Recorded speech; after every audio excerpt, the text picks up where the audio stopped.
Direct, authoritative. Anthropic is now generating $30 billion in annualized revenue. At the same time, a company called Recursive Superintelligence raised $500 million just 4 months after being founded. They have 20 employees and 0 revenue. This chart shows the acceleration in February 2026, when 7 major models from Google, OpenAI, and Anthropic launched in a matter of weeks. Each one claimed a new state-of-the-art performance. But on March 26th, internal Anthropic documents leaked that disrupted this momentum. The leak described a secret model named Mythos. It represented a step change in capability that Anthropic chose to keep behind closed doors. For a company to withhold its most advanced technology during the largest financial boom in history suggests they found something they weren't ready to control. Mythos demonstrated autonomous cybersecurity capabilities that rival skilled human researchers, finding and exploiting software vulnerabilities systematically.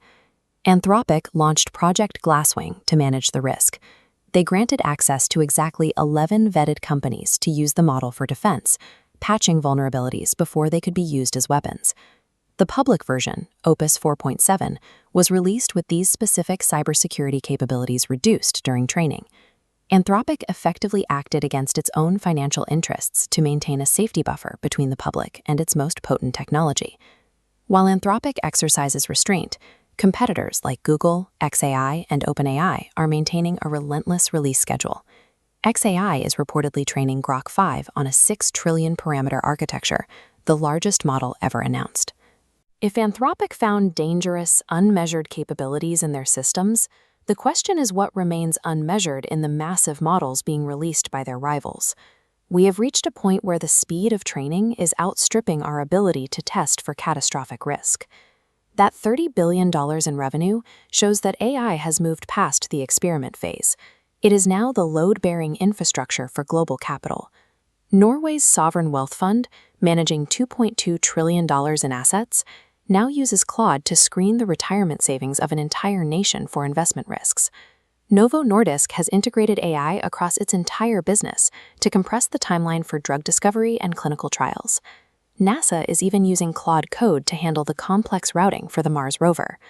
These systems now run 14-hour autonomous shifts inside financial and healthcare systems, making operational decisions without human input.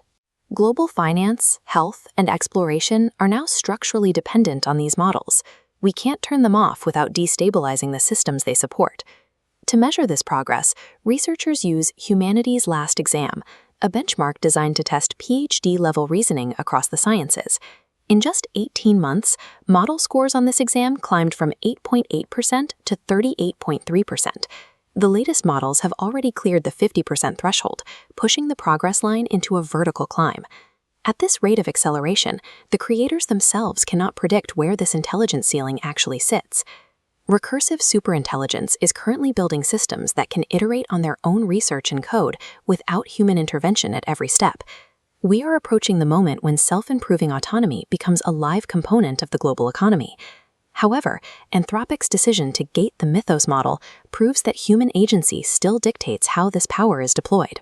The people watching these shifts in April 2026 are not behind the curve. They are early.